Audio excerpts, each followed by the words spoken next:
Psalm 29, revealing the first writer's formats by working the text to show that we can actually find a format.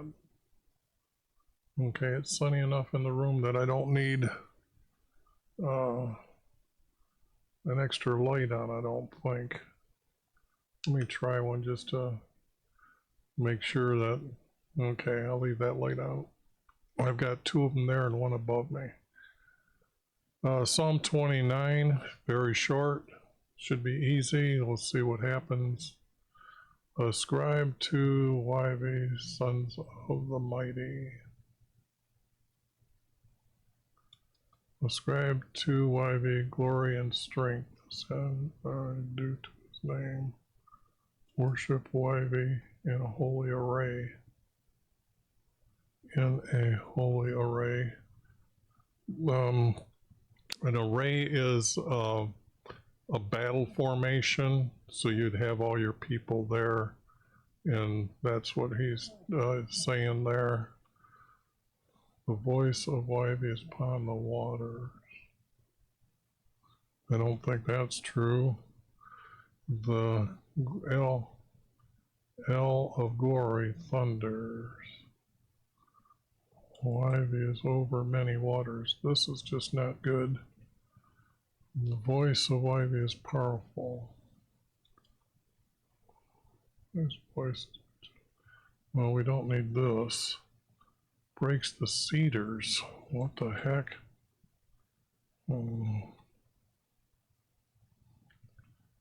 What's what breaks?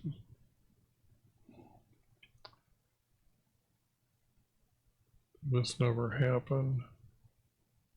He makes Lebanon skip like a calf. Now this here word here is not a Hebrew word according to it's what is it? It's a Sidonian name for Mount Hermon, which I don't trust them at all. You got to understand what Lebanon is. And why didn't, and the question would come up, why would David and Joshua, who went to conquer the promised land, not go and conquer Lebanon? Okay.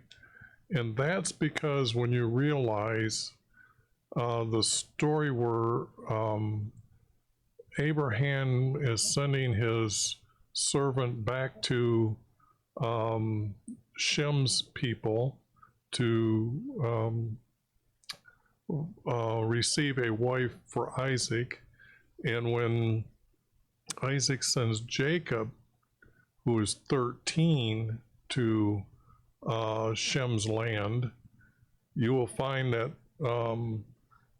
Jacob passes the rivers when he comes back. Now, they're saying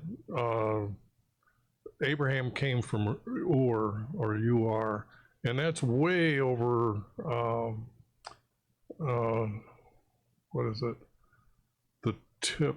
Let me see if I have maps to just put it into perspective of how far this is for a 13-year-old to go. Okay,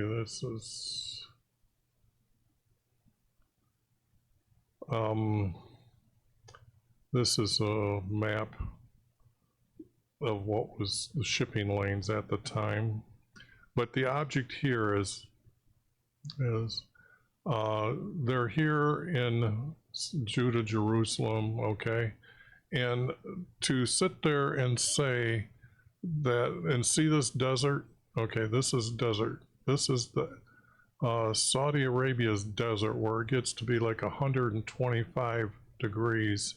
So we aren't going to have anybody cutting across here, especially a 13-year-old kid. He's going to have to travel up like this and then down through here to get, and then somehow cross this river, which would take a boat to get across, because they're calling this as the land of Ur here. Okay, now he's 13 years old. He ain't going to do that. Okay, so don't believe the text when it says Ur is over here. What we need to do is be reasonable and understand from the text. We can find that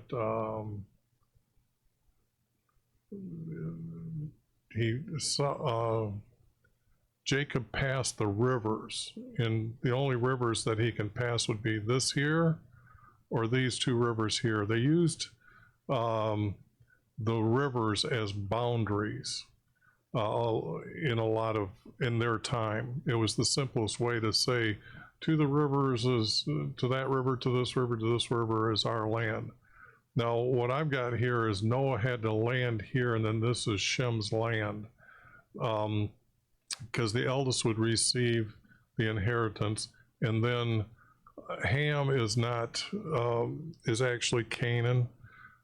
So you can replace the word Ham with Canaan and everything works out fine. And then Japheth is his third son. These are Noah's sons.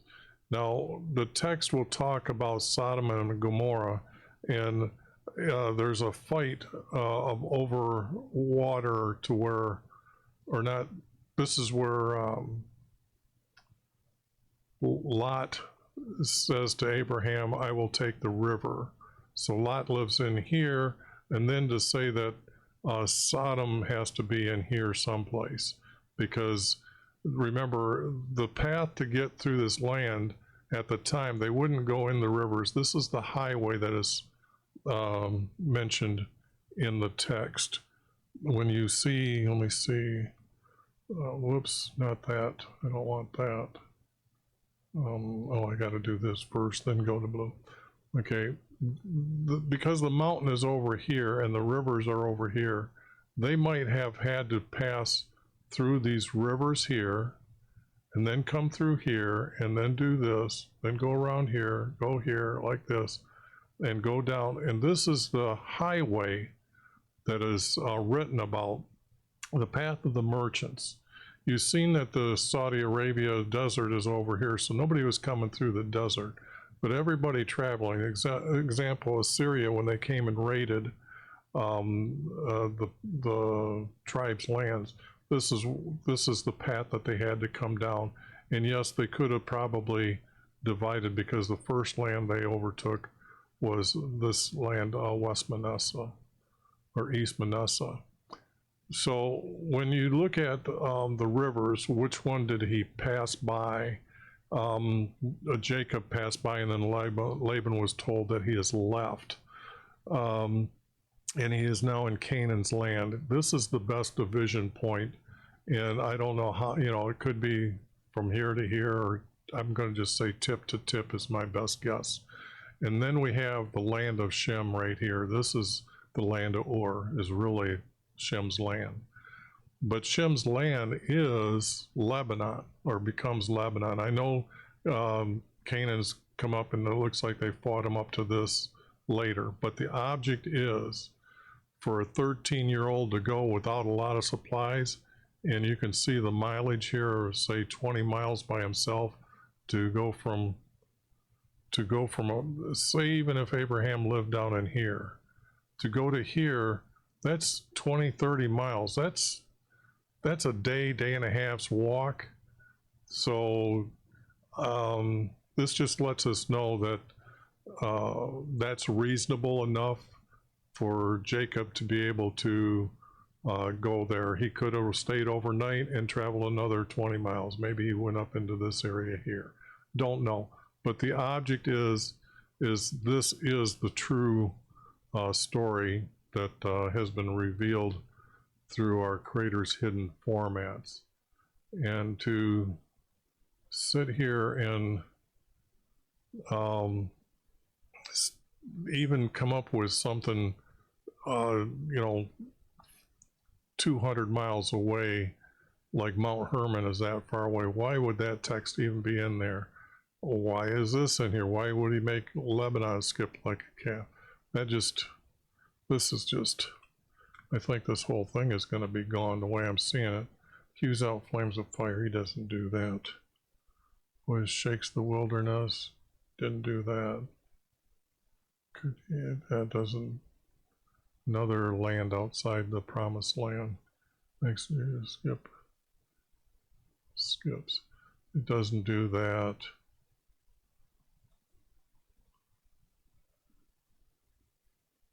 Oh, this is just not there. It says glory, no. Set no phone.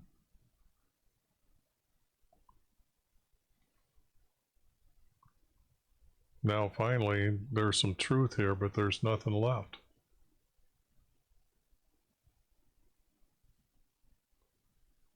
There's not left here to have any type of format or understanding. That was quick and easy, but zero, nothing, nada. Even though I can start making it break into two verse, as you can see, maybe the writer at this time understood that there was a format, and then later when they added it into the, or made the manuscripts, they just blended it all together. So now we have writers. This is a good evidence of a writer knowing that there is hidden, or there had formats. And this is a good example of it, because none of this is making sense as to what our Creator has done. You just wouldn't talk about our Creator like that. You wouldn't tie him to the earth, except for he is our Creator. But the object is it's important to know that when did the text get corrupt by the priests that sat and meditated to have a sex with a female goddess? Malachi 2:11, Judah married the daughter of a foreign god, and you meditate to do that. But the object here is there is no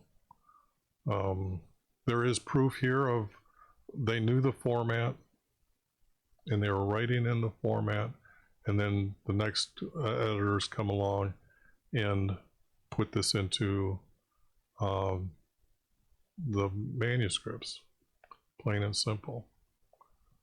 Just junk here. So that's the end of that one.